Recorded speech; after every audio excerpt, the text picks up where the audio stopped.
Muito boa noite, queridos amigos. Estamos aqui de volta em mais um Polêmica Espírita. Esse é o nosso Polêmica Espírita de número 102, 102º programa.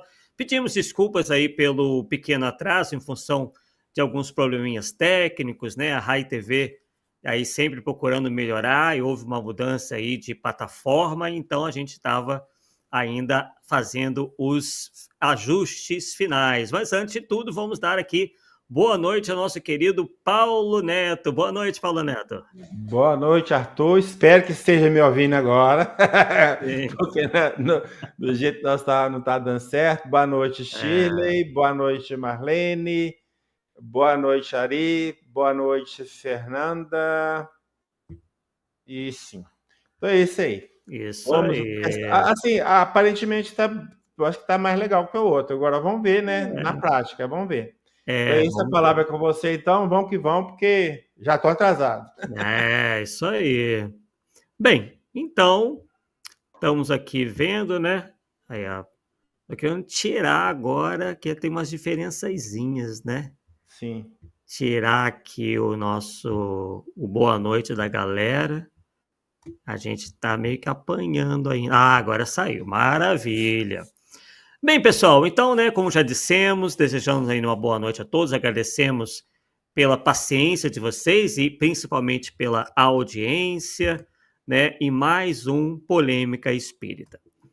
Bem, vocês devem se lembrar que nós, né, muito recentemente, tratamos da questão da imperatriz, né, aquela história toda de que historicamente ela tinha, você tem certas informações, e aí surgiu uma informação do nada, dizendo que ela era uma imperatriz muito má, aquela coisa que vocês acompanharam. E hoje, pessoal, nós teremos algo muito parecido, que são as tais das versões. Eu digo parecido, mas não é igual, tá? Que vai nos mostrar que nós devamos ter muito cuidado com os chamados causos, que por vezes se espalham aí, e aí a similitude, né, pelo movimento espírita, e aí vira quase como um telefone sem fio, né, Paulo e pessoal? Sim. A história ela começa de uma maneira, passa-se o tempo e vai um, agrega uma coisinha aqui, vai o outro, agrega uma outra coisinha ali, e chega lá na ponta com a história completamente modificada. Não estaremos aqui entrando no mérito, tá, do Chico Xavier em si, se o que ele falou está doutrinariamente correto ou não. Apenas vamos aproveitar o ensejo para passar para vocês um caso onde fica muito bem configurado tudo isso que nós acabamos de falar. Surge uma história, um caos, principalmente, né, envolvendo a figura do Chico Xavier, uma figura tão explorada, tanto positivamente quanto negativamente dentro do movimento espírita, né? E, como dissemos, inicia-se com uma versão e, ao final, depois apresentam outra versão completamente distorcida, deturpada e modificada, né? Então, um desses casos que nos chamou a atenção foi a do Chico Xavier e o Exu do Cemitério. Paulo, você conhecia essa história antes? Acredito que sim, né? Porque você, com essa sua biblioteca aí... Não, acontece assim, porque eu tinha um foco, né? Que o meu foco era a questão do Chico ser Kardec. Então, certos detalhes eu não foquei, não pesquisei nem nada. Mas no você colocar o título, andei pesquisando na internet, então já achei duas versões, né? Só para você ter ideia, né? Então o negócio é muito complicado. Então é o tal de um diz para o outro diz. Lá na frente a história está toda distorcida, toda, não tem jeito, né? Exatamente. Infelizmente é isso. Infelizmente, né? Então o nosso objetivo aqui, pessoal, o nome é Polêmica Espírita. A gente tem que encarar as coisas de frente, né? Sem medos, porque o nosso objetivo, como vocês bem sabem, já estamos no nosso 102º programa, é a verdade, né? Independente de onde vem, a gente quer a verdade. Então, nessa nossa pesquisa, com a qual contamos aí com a ajuda do nosso querido Jefferson Belomo e tudo mais, conversando com ele, né? Enfim, obtendo algumas coisas também por aí, né? Na nossa pesquisa, nós então vamos apresentá-la a vocês na noite de hoje, tá?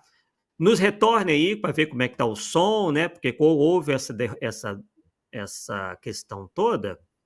Então, nos deem retorno aí, como é que está o som, a imagem, tá? Bem, parece que está tudo ok. A última mensagem aqui foi 8h12, né? E aqui está aparecendo como que está rolando, o programa está rolando. Então, nos deem aí um retorno. Bem, então vamos lá. Tudo parece ter surgido, pessoal, essa história do Chico Xavier, num livro chamado Chico, de Francisco, do Adelino da Silveira. Vou ler para vocês, tá? Então, o nome do capítulo desse livro, Chico de Francisco, é O Bêbado, tá? Lembrando que esse livro, né, para a gente reforçar aqui, a versão que eu tenho é a primeira edição, tá? Que é da editora Cell, né? Deixa eu ver aqui mais.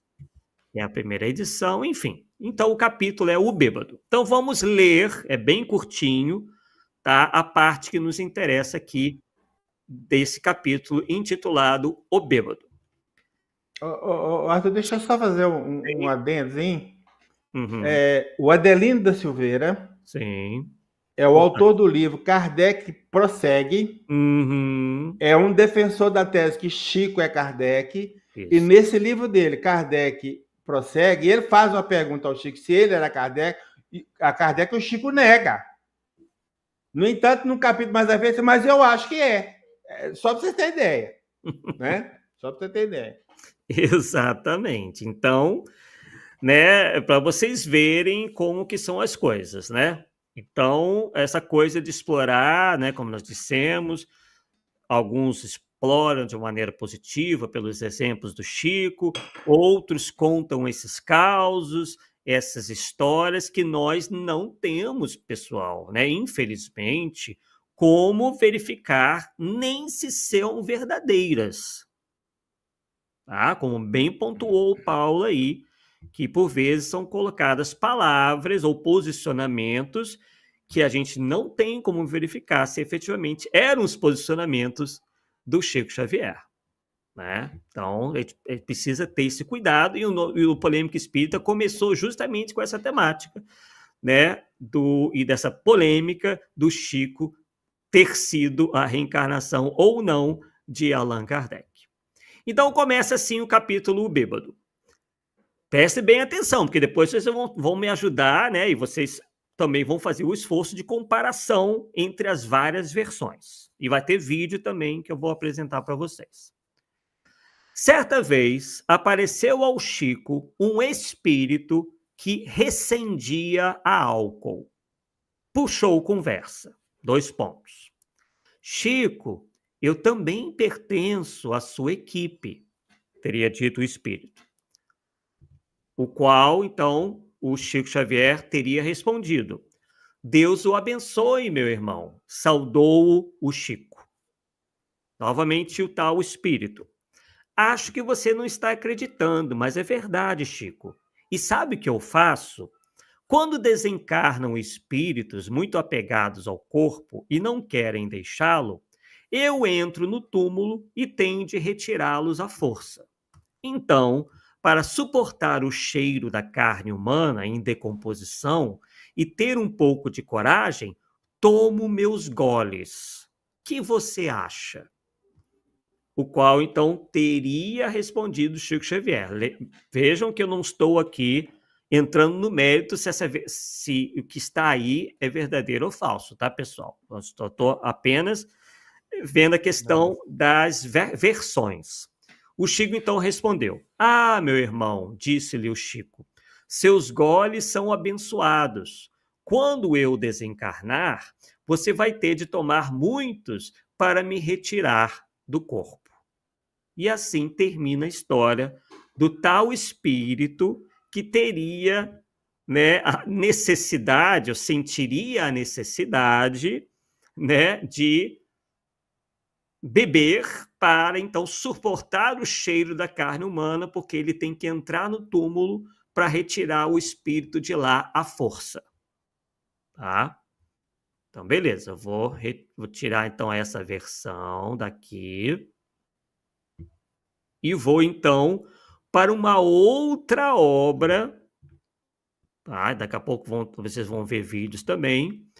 Que veio depois, chamada Dimensões Espirituais do Centro Espírita, tá? Da Sueli Caldas Schubert, onde ela narra o doloroso resgate de Joaquim. Esse já é um pouquinho mais longo, mas eu acho que eu consigo ler assim, porque eu não vou ler até o final, tá? Eu vou ler só a parte onde consta a mesma narrativa, tá? Uma narrativa parecida. Mesma não, né? Parecida. Então vamos lá. O doloroso resgate de Joaquim. Final de reunião mediúnica. Muitas entidades que deixaram o plano físico pelo suicídio foram atendidas.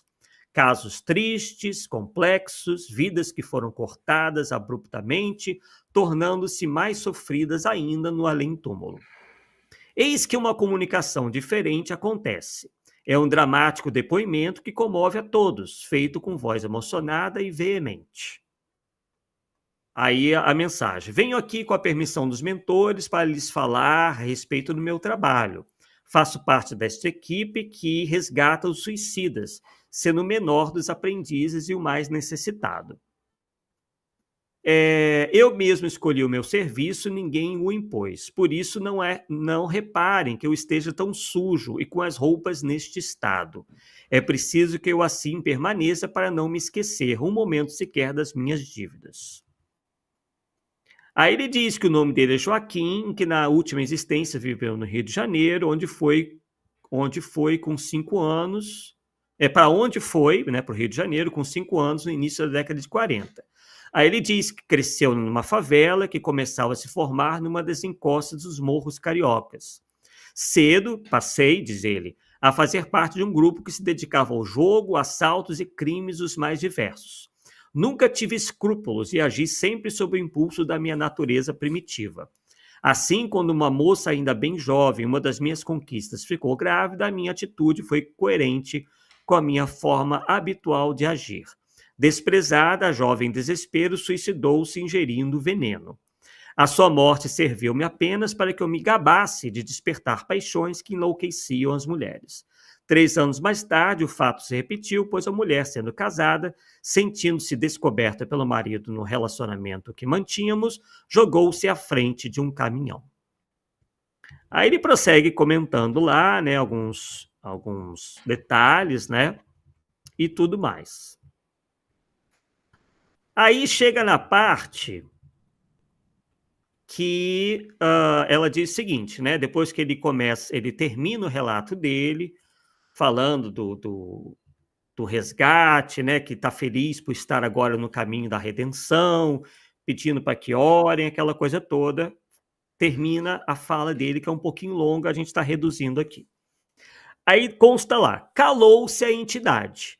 O dirigente agradece-lhe o relato de forma muito emocionada e conforta-o com palavras de estímulo e carinho.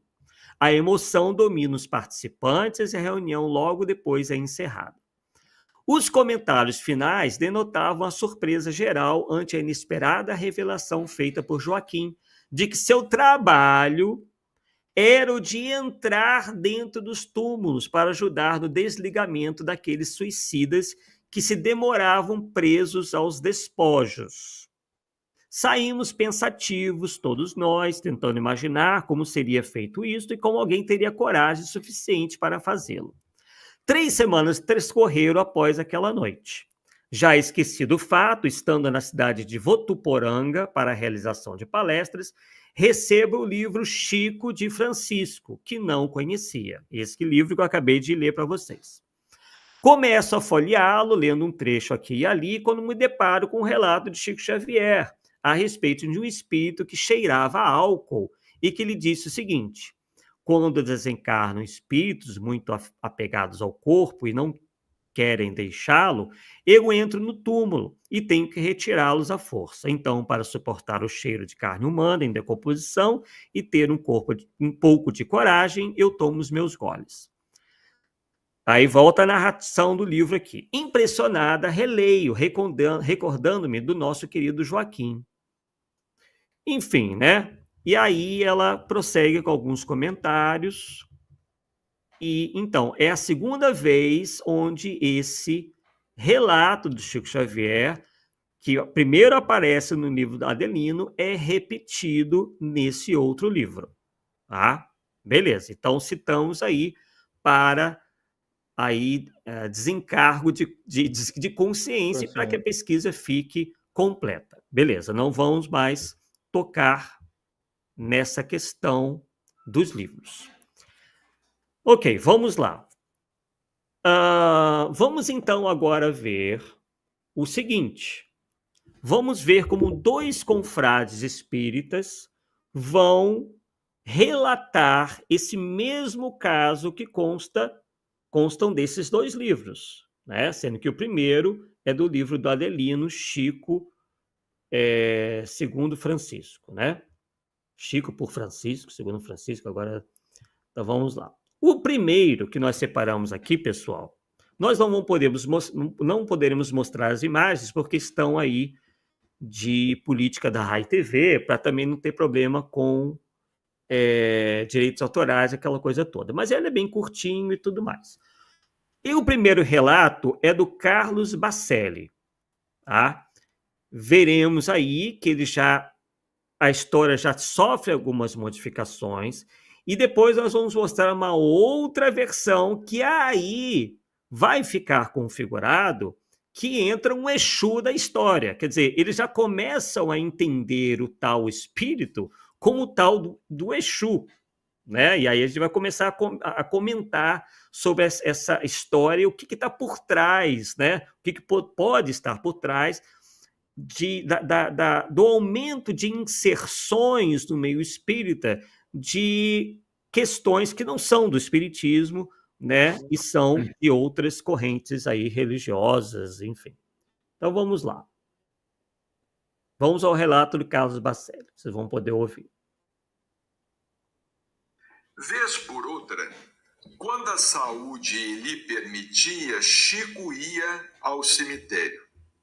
Visitava túmulos de amigos, acompanhava enterros, conversava com os espíritos.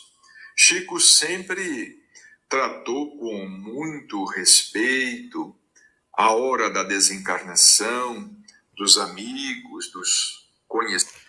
Quero enfatizar aqui, porque vai ser importante para a gente, que segundo Carlos Bacelli, o Chico ia ao cemitério quando, assim, não ia à toa.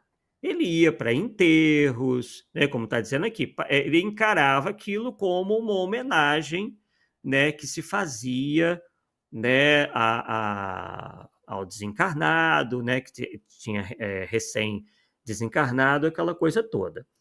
Já na outra versão, a coisa já muda bastante. Então, vou voltar aqui ao relato do Carlos Bacelli desde o início. Vez por outra, quando a saúde lhe permitia, Chico ia ao cemitério. Vez em quando, vez por quando a saúde permitia. Prestem bem atenção a esses detalhes. Então, ele dá a ideia que ele ia passear no cemitério. Exatamente. Exatamente, não era um passeio, né? E também não era a toda hora, tá? Então, é importante aí a gente prestar atenção nesses detalhes. Deixa eu voltar aqui.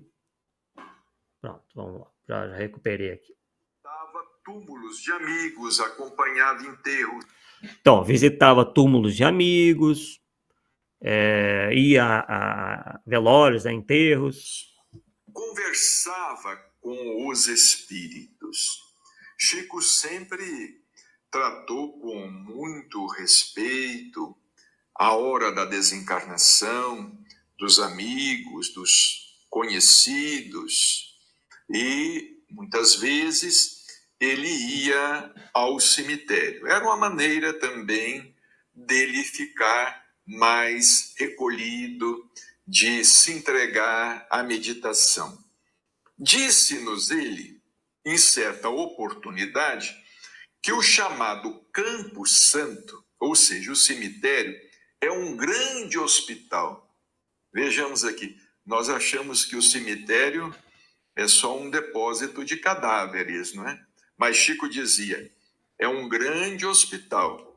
No cemitério, dizia ele, encontramos aqueles espíritos que permanecem junto ao corpo durante muitos anos, deitados lado a lado com ele. É como se estivessem mumificados. Quando não reagem ou não possuem merecimento bastante para serem socorridos, vão ficando desmemoriados, perdendo a consciência de si mesmos. Interessante que Chico, certa vez, nos contou um caso, nós sempre repetimos este caso. Ele estava fazendo uma de suas visitas ao cemitério, quando ele viu assim, ao lado de uma cova, o espírito de um senhor. Um senhor alto, muito forte, diz ele que usando chapéu, inclusive, usando assim roupas escuras, um paletó muito comprido, um paletó muito grande. Chico se aproximou daquele espírito. Ele se aproximou daquele espírito que estava ao lado de um túmulo e Chico começou a conversar com ele. Porque o espírito, ele também percebeu que o Chico percebia. Isso é interessante, não é? Não apenas nós, quando possível, percebemos os espíritos. Os espíritos também percebem quando são percebidos por nós. Muitos espíritos percebem quando são percebidos por nós. Nós nos olhamos e eles nos olham. E muitas vezes os nossos olhares se encontram, se cruzam. E foi o que aconteceu naquele momento com Chico. Aquele espírito percebeu que Chico percebera a sua presença. Chico se aproximou e começou a conversar com ele, não é?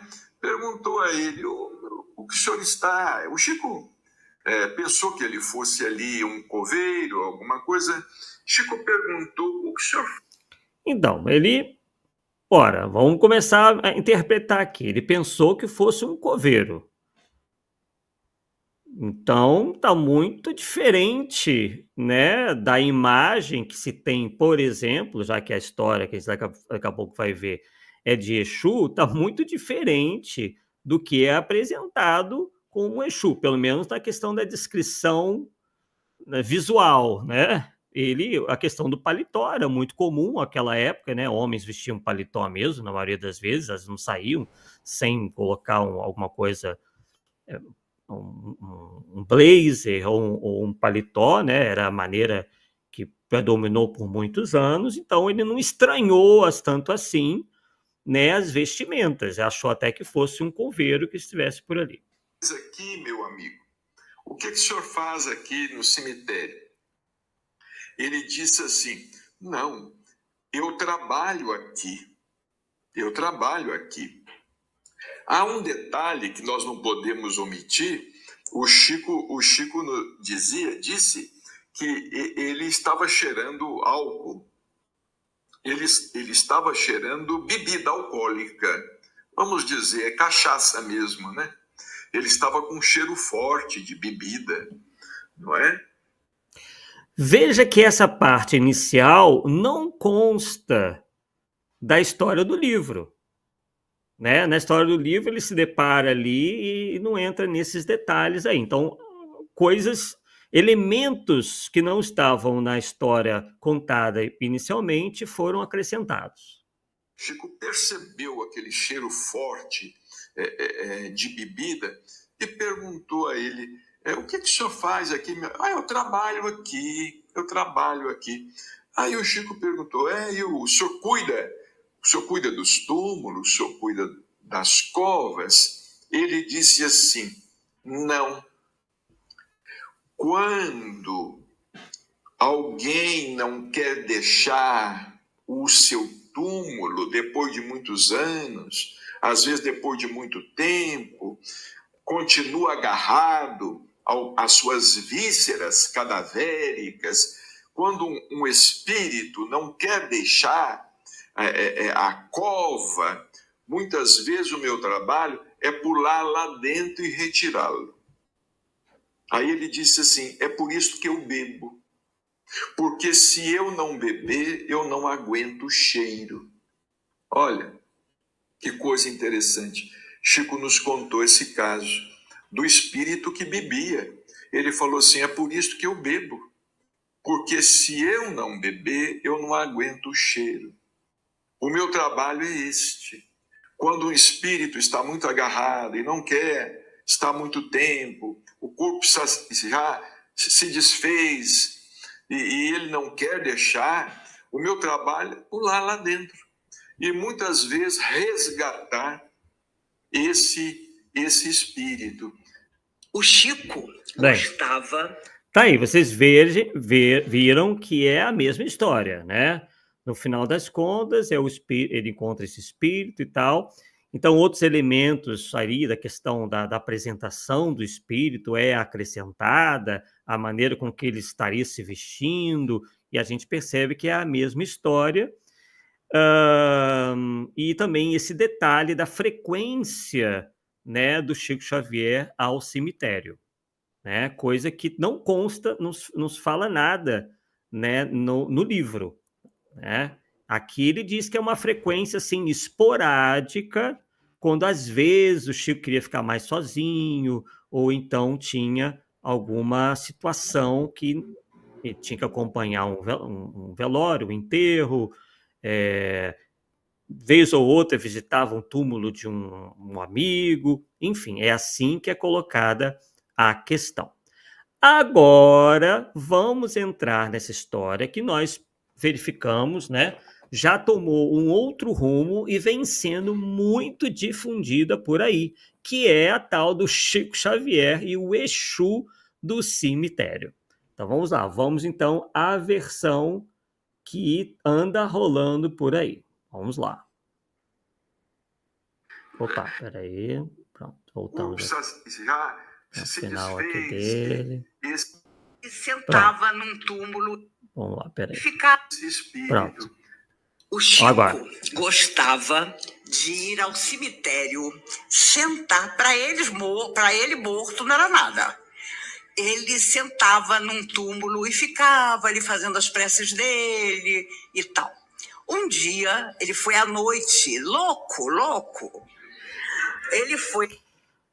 Bem, o fato de ir à noite já é algo que não pertence a história nenhuma, a versão nenhuma, né? E, obviamente, ir no cemitério à noite, pessoal, é algo completamente fora do habitual.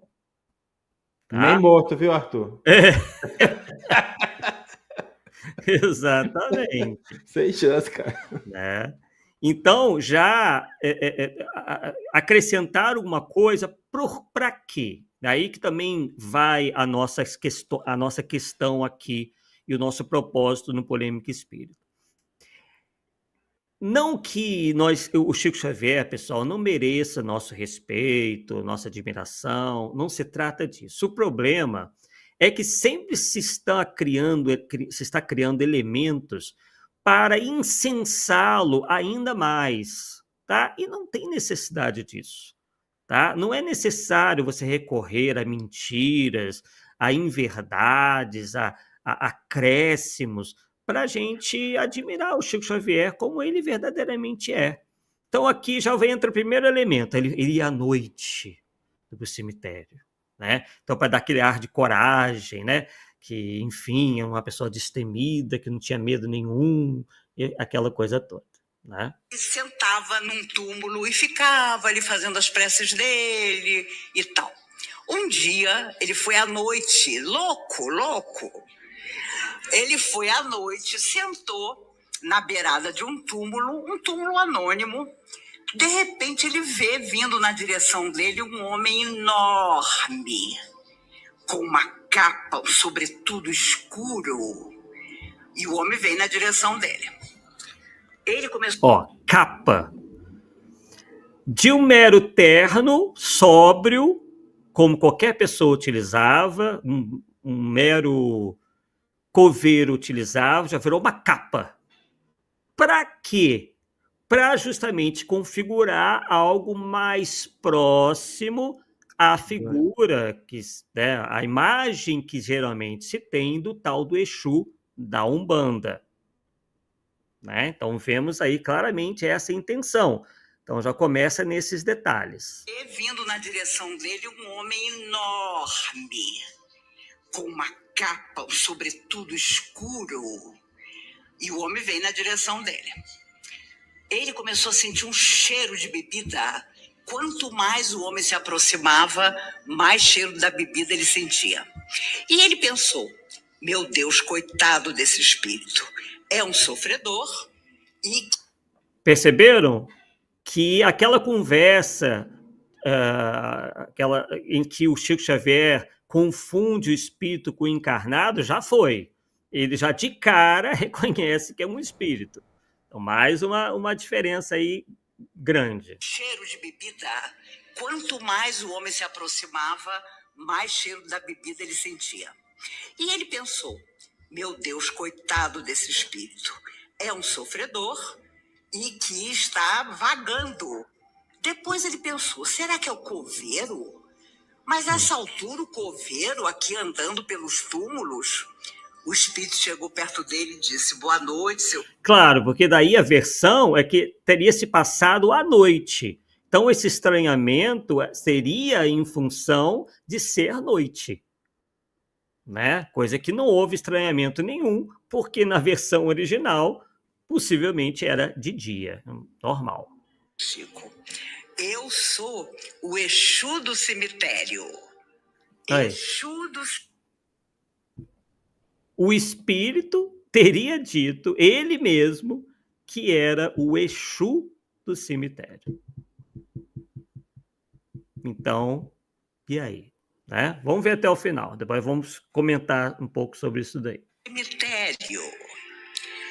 O Chico, com todo respeito, viu que ele era uma alma que estava ali há muito tempo e perguntou, qual o seu trabalho, meu amigo?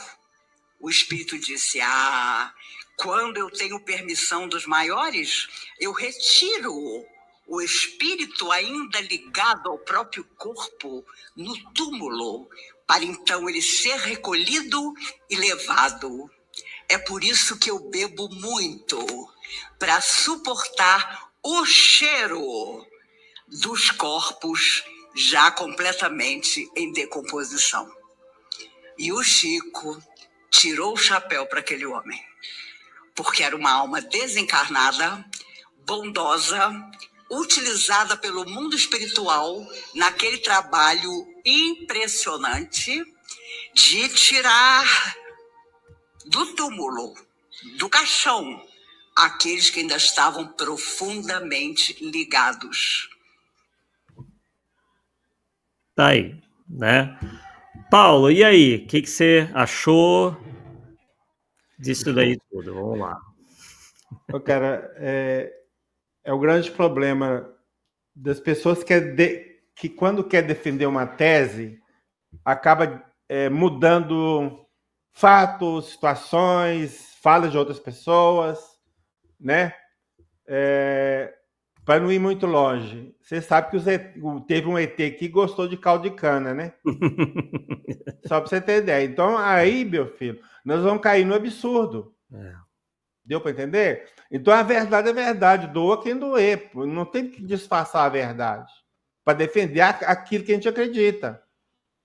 Se você está usando a mentira para defender aquilo que você acredita, então você não está acreditando, é verdade. É muito simples. Então, ela é pura, é cristalina. Você não precisa ficar inventando modas, vamos dizer assim, né, no popular, para justificar que você está acreditando por isso. Ponto. Você acredita porque é verdade, fim de papo. E aí você está descaradamente, viu? E coincidentemente parece que foram os 2 vídeos que eu te enviei. E nem sei por quê. E nem sei por quê. Eu achei que mandei. Foi o que eu vi, pesquisei legal, mandei você. Olha você ver. Você está utilizando. Então é isso aí, ué. Coincidência aí. Tá vendo? Ai, cara, exatamente. Que são as versões realmente que rolam por aí, né? Essa última do Exu é novidade. E Paulo e amigos, e essa é uma questão muito delicada, né? Porque, infelizmente, muitos interpretam, é isso que a gente vai dizer, como alguma espécie de preconceito ou de repulsa a esse ou aquele, ou a alguma religião, ou os adeptos dessa religião. Mas o que nós temos visto, né, e esse é um exemplo, né, essa é uma outra... Tem a questão do causo, né, que floreiam, que modificam para incensar, para aumentar as coisas e explorar a figura do Chico Xavier, né? Esse do caldo de cana aí é um desses causos, né? Também tem a do que ele teria encontrado o ET, aí o ET, em vez de levá-lo, levou a vaca, quer dizer... meu Deus do céu, são tantos causos, né, e situações que a gente vê que, enfim, né, que não tem nem pé nem cabeça, que são coisas inventadas. Então tem essa questão, né, das histórias mal contadas, deturpadas, que a gente tem que levar em consideração, e neste especificamente, a gente tem visto aí um esforço de algumas pessoas que se dizem espíritas ou se apresentam como tal, de querer fazer com que o movimento espírita vá assimilando teses ou ideias ou concepções, crenças de outros movimentos religiosos. Claro que nós espíritas, né, temos como um dever, uma obrigação, respeitar todas as religiões, né? Agora, respeitar é uma coisa, né? E daí começar a trazer esses elementos para dentro do movimento espírita, para a casa espírita, é promover aí uma miscelânea que a gente não vê razão de ser, né? Porque da mesma maneira que um espírita não deva tentar influenciar nas outras religiões, outras filosofias espiritualistas, para incorporação de seus elementos de crença, a mesma coisa deva acontecer de lá para cá. Então, que as pessoas tenham as suas bem-querenças, as suas simpatias, não tem problema nenhum. Eu admiro o catolicismo, eu acho que a gente aprende bastante lá, o protestantismo, a Umbanda, o budismo, ok, né?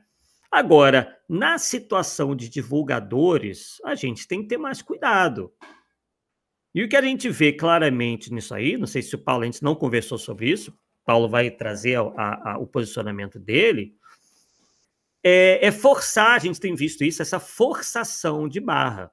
Percebe que você pegou uma história que não tem nada a ver com a descrição dessa suposta entidade espiritual, nada disso, e já se começou né, e se deu a esse espírito características que ele, pelo menos na história original, não apresentou.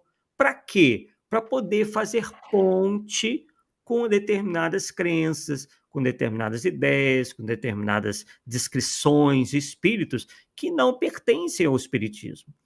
Para o espiritismo, todos os espíritos são espíritos. Não cabe dentro do movimento espírita dizer espírito X, espírito Y, dando a vários espíritos um mesmo nome. Tá?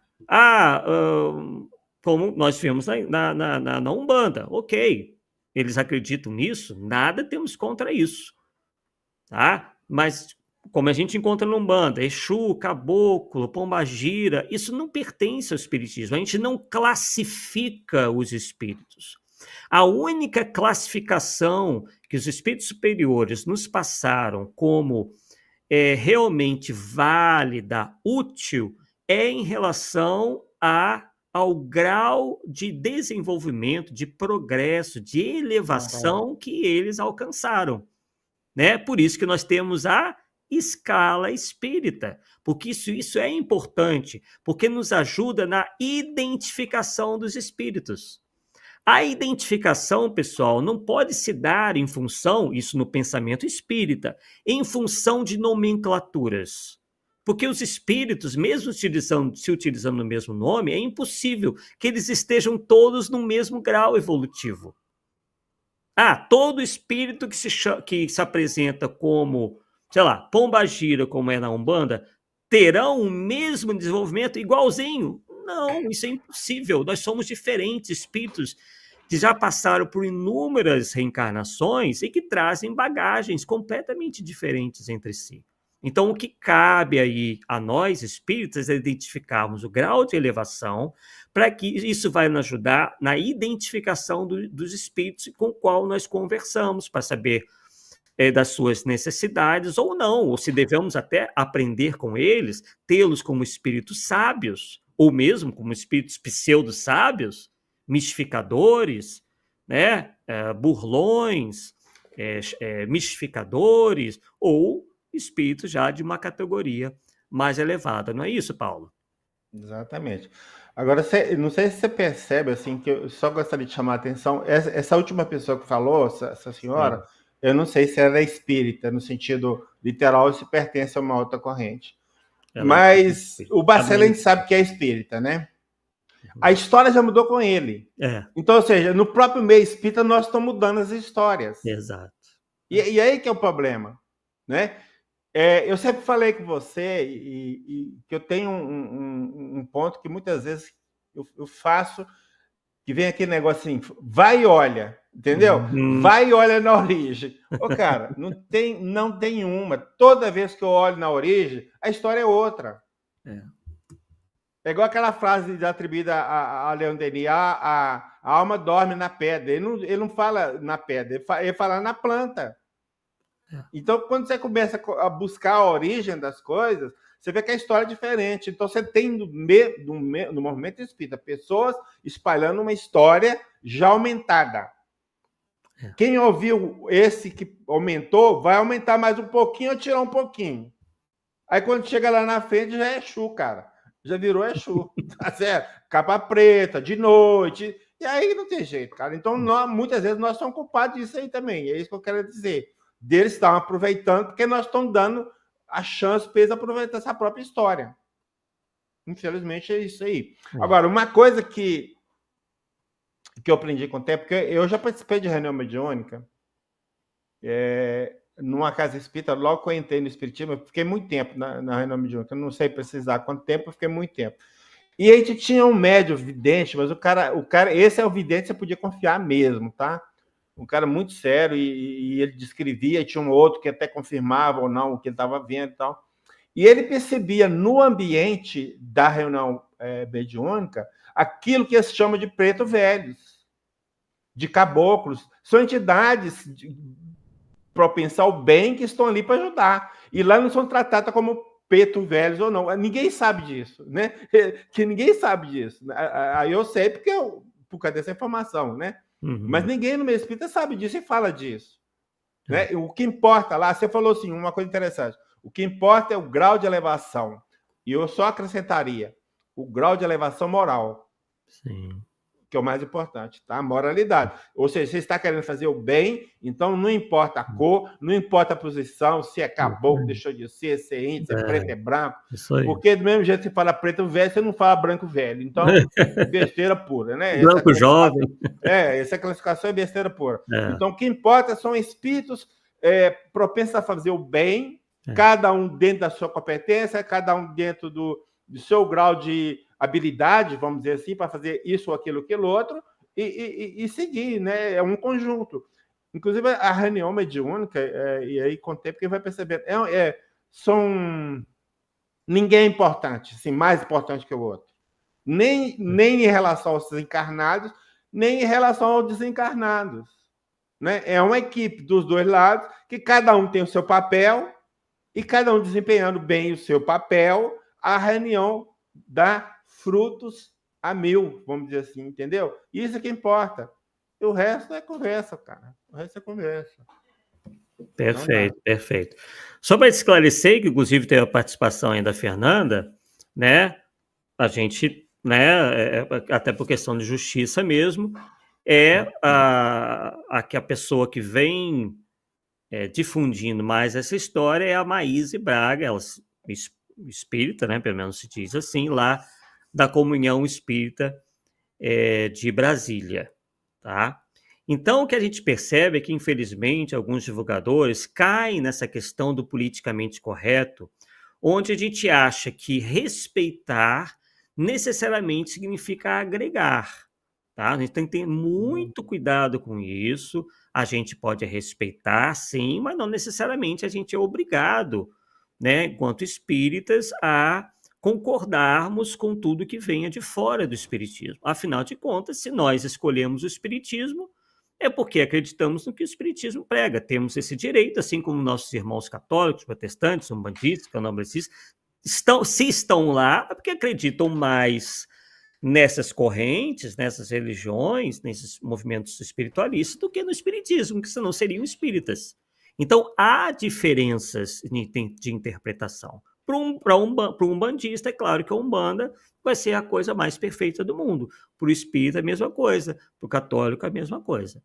Tá? Então, fica essa tentativa. A gente tem visto também aí, andou uma editora chamada Letra Espírita, que também entrou nessa jogada de fazer aí de maneira muito mais ostensiva essa mistura com os elementos da Umbanda, né? Outro dia mesmo falávamos lá no nosso canal sobre também uma divulgadora que se diz espírita, onde ela, inclusive, foi convidada recentemente para um congresso na cidade de Franca, e ela, cotidianamente, porque ela faz lives praticamente todos os dias, reza terço, né? E também andou defendendo essa postura aí em relação à própria Umbanda. Quer dizer, então se estabelece aí, né, pessoal, um verdadeiro sincretismo religioso. Né? O espiritismo não tem como característica o sincretismo. Tá? O espiritismo tem princípios que lhes são caros, né? Tem princípios a serem seguidos. Agora, quem não se afeiçoar, não concordar com o espiritismo, tem todo o direito de se desligar do espiritismo, do movimento espírita, e seguir outras coisas. O espiritismo não é impositivo. No espiritismo não existe o seguinte: você não é espírita, você vai para o inferno. Não é fora do espiritismo não a salvação. Agora, enquanto divulgadores que somos, e o Paulo certamente vai concordar comigo, a gente tem responsabilidade, a gente tem que ensinar o espiritismo. As nossas preferências nessa hora têm que ficar de lado. Inclusive, essa mesma divulgadora aí, que eu mencionei, do que reza o terço, e ela faz isso publicamente, ela não reza o terço para ela. Nas lives dela, inclusive, ela coloca uma pessoa para ler, para recitar, né? Para recitar o terço lá. 30 Ave Marias, aquela coisa toda lá, que eu não entendo muito bem, mas eu vi, tá? Não foi ninguém que me contou. Inclusive, ela também disse o seguinte: o espiritismo não proíbe nada. Ok, realmente não proíbe.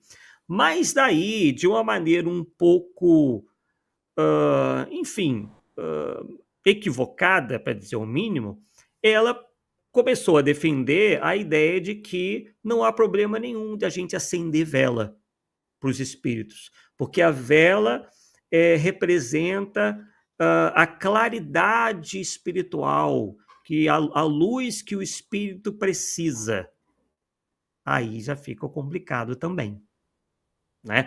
Eu estou colocando esses exemplos, pessoal, para vocês verem que tem se tornado uma prática muito comum, tá? Desses indivíduos, porque às vezes admiram a Umbanda, e não tem problema nenhum nisso, trazerem essa admiração, essas preferências para dentro da divulgação doutrinária. A gente tem que ter muito cuidado com isso, tá? Então, ela falou da vela, ela falou também daqueles colares que são muito comuns nas religiões afro-brasileiras, né?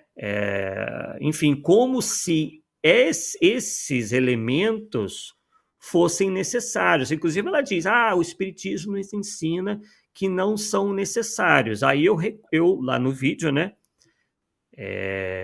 retruquei da seguinte maneira: ok, se não são necessários para nós espíritas, por que são feitos se não são necessários? Quer dizer, não é algo razoável nós fazemos algo que seja desnecessário, né? Então, há uma contradição aí. Então, o que nos parece que há certos divulgadores que querem, digamos assim, atrair mais gente em torno de si, e já não basta os espíritas em torno de si, ele quer atrair o umbandista, quer atrair o católico, quer atrair todo mundo. E vai atrair até segunda página, porque quando esse indivíduo se aproximar do espiritismo, vai haver o choque. Não adianta ela essas pessoas apresentarem esses elementos, porque mais adiante não vai dar, né? Porque não é possível essa conciliação como, enfim, alguns pretendem, né, Paulo? Então, isso é um pouco complicado e é a outra faceta dessa história aí do Chico Xavier e o Exu do cemitério. Quer dizer, deturparam completamente para poder trazer esses elementos e começar. A gente não precisa agradar os nossos irmãos umbandistas. Se eles estão lá, eles estão felizes lá, né? Eles não dependem da nossa aprovação, da nossa né? Enfim, eles não dependem disso. A gente não tem que estar, né, agradando-os, tá? Eles estão bem lá, né? Então, a gente vê muito essa confusão, né, Paulo? Você falando em vela aí, cara, eu lembrei assim, porque eu entrei praticamente no espiritismo, né, aqui em Belo Horizonte, fiquei um tempinho e fui para o interior, né? A minha terra natal, e lá, com um grupo de pessoas, acabamos fundando um centro. E cidade interior, todo mundo conhece todo mundo, né? E quando as coisas pegam lá, vão atrás da gente, já foi no pastor, no padre, não resolveram, vão atrás da gente. E sempre a gente contava pessoas, perguntava assim, justamente a questão de acender velas, se tinha valor acender velas, né? O que a gente vai falar na situação dessa? Eu falava assim, se você acredita, eu não vou falar para você não fazer. É sua crença, eu vou respeitar a sua crença. A única coisa que eu vou te pedir é que acenda essa vela num prato no meio de água, porque se ela cair, não queima a casa. Só isso.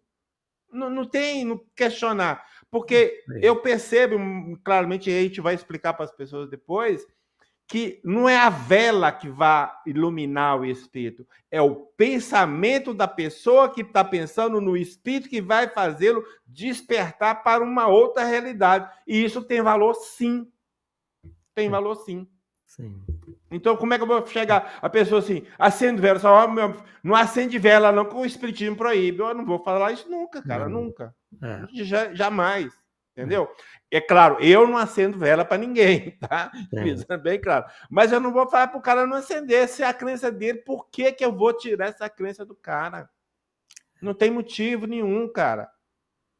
Agora, explicar a lógica. Foi só, meu amigo, tudo bem, você pode... Só que você tem que pensar assim, o que está valendo aí não é a vela em si, é o seu pensamento, entendeu? E pronto, resolvido a questão, acabou. Para quê? Exatamente. Né? Então, há situações e situações, né? Onde a gente tem que fazer essas ponderações, né? E não fazer uma... E aí, esse pessoal que fica pensando só, todo lugar que há manifestação de espírito é espiritismo. Eu tenho um argumento fatal. O fato de tartaruga botar ovos não faz dela uma ave. Ponto. Exatamente. Exatamente. Perfeito. Bem, vamos ver aqui, né, os comentários. Bem, já estou colocando aqui os comentários do pessoal, né? Já coloquei praticamente todos aqui, muitos aí realmente concordando com a gente, né? De que primeiro que não se deva estar modificando as histórias originais, né? Claro. E em segundo, o que piora ainda mais a situação para tentar aí agradar a indivíduos de outras religiões que nós naturalmente já respeitamos, tá? Então não precisa a gente forçar a barra, a gente não precisa começar a dizer que vela é isso e aquilo, que rituais são isso ou aquilo para tentar agradar os outros, né? Então a gente não precisa chegar a essa situação, a essa afirmativa, a esse posicionamento, com medo de, por nós não aceitarmos, estarmos sendo desrespeitosos, né? Então, por exemplo, a mesma coisa, a gente não fala que os umbandistas são desrespeitosos com o espiritismo por eles acenderem vela, e nós não. Sim. Né? Então, o que vale lá, vale cá. Cada um na sua, se respeitando, né? Seria completamente oposto ao que nós aprendemos no Espiritismo, qualquer tipo de desrespeito às pessoas, né, que pensam diferente da gente. E a gente tem que saber situar, Sim. Né? Se colocar. Vamos supor que você seja convidado para fazer uma palestra no Centro de Umbanda. Você chega, meus irmãos, você não pode acender vela? Cara, né? Me ajuda aí, né? Então, tem temas que naquele momento você não tem que falar. Claro. Não tem que falar nada. Você tenta buscar um lado moral, falar de evangelho, falar dos ensinamentos de Jesus, mas não fala de vela, não, pelo amor de Deus, cara. Não é lugar. Não pode, né? Aparecer lá chutando a porta, não dá. Que é isso? Não dá, velho. Sem chance. Bem, então, pessoal, chegamos ao fim do nosso Polêmica Espírita de hoje, né? Eu acho que o recado está dado, não tem necessidade de nós nos alongarmos. Mostramos as fontes primárias, como o Paulo muito bem sempre prima por mostrar. Vimos também uma segunda obra que foi pelo menos fiel à história que apareceu primeiro. Agora, tem o seguinte, nós sequer sabemos se a história original realmente aconteceu. Tá? Então, não estamos aqui defendendo se é ou não é verdade, sim, demonstrando apenas que esses causos surgem e o pior ainda, depois são completamente deturpados aí por outros ao longo do tempo. Bem, então, estamos aí por encerrado. Mais algum comentário, Paulo? Não, isso aí. Agradecemos aí a participação de todos, a presença, né? Isso aí. E novamente, vamos desculpar aí pelo atraso, mas essa mudança de plataforma, nós ficamos, não é meio perdido, não, todo perdido, né? Todo perdido. Mas finalmente deu certo e vamos supor que, esperar, melhor dizendo, e na próxima está tudo tranquilo, a gente possa trabalhar na boa. Inclusive, eu vou apertar um botão aqui que eu nem sei se é o botão certo, porque é o da nossa abertura e fechamento, né? Espero que seja o correto, né? Para a gente encerrar, então, nossa Polêmica Espírita. E daqui a 2 quartas-feiras estaremos de volta, né? Com o nosso programa que ocorre quarta-feira sim, quarta-feira não. Então, desejamos a vocês um forte abraço e até a volta, pessoal. Tchau, tchau. Aquele abraço. Um abraço.